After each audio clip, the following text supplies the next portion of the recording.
Steve Chenault here with Trollord Games. I wanted to give everyone a little idea of what went into the creation of the world of Aihrde, what has eventually become the Codex of Aihrde, and is now on Kickstarter with the Player's Guide to Aihrde for 5th edition. So if you will indulge me. Essentially, I began gaming back in the 1970s. By the early 80s, I was running games pretty consistently. And by the mid-80s and late 80s, I began to kind of form my own world. I liked some of the settings, loved Greyhawk, but I liked some of the settings that I played in, but they all kind of had issues that I didn't like or I wanted to change or whatever it was.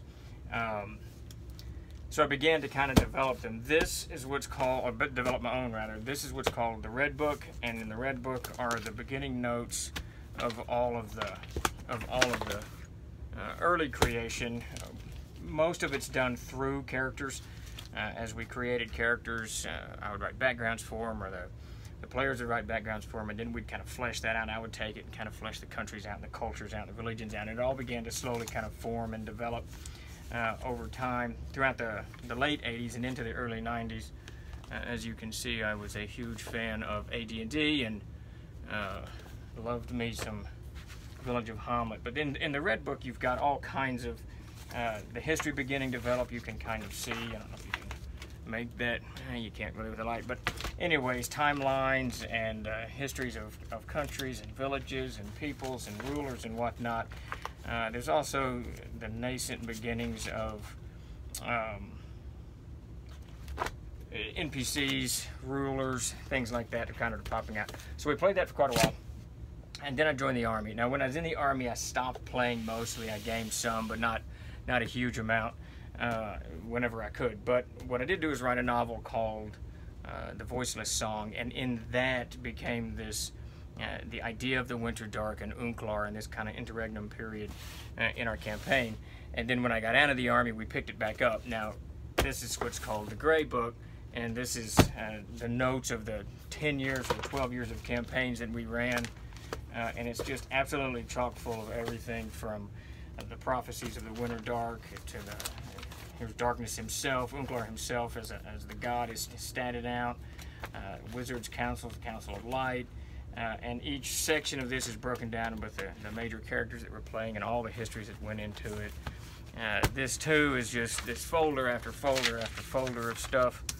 It's all kind of jumbled and mixed now, and it's really only scratching the surface because what you have here in this old diamond distribution box, I used to own a comic book store with Matt Golden called All My Comics. There's even more.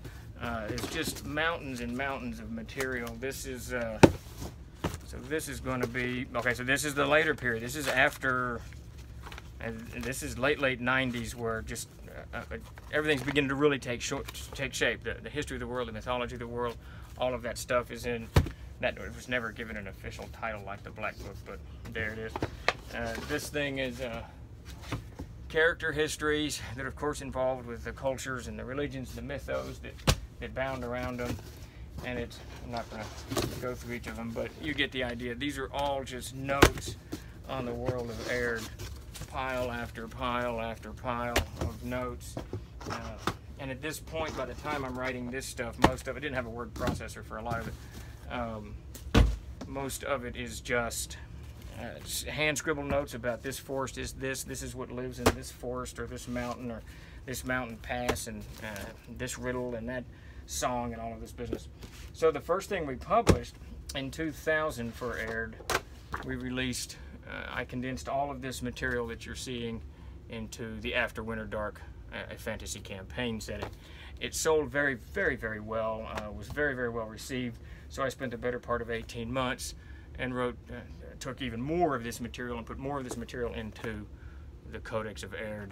And this is a good 220-page hardback, just chock full of all stuff. Now, that was kind of the standard bearer for a while, but after Castles and Crusades released, and we kind of got all of that, put together, the Castle Keeper's Guide and Player's Handbook and Monsters and Treasures, and had that game fully functional, I shifted into kind of redoing the Codex again, changing some things around, integrating even more of this back stuff and more stuff that I'd created and written since we founded in 2000, so that the Codex of Aihrde has come out.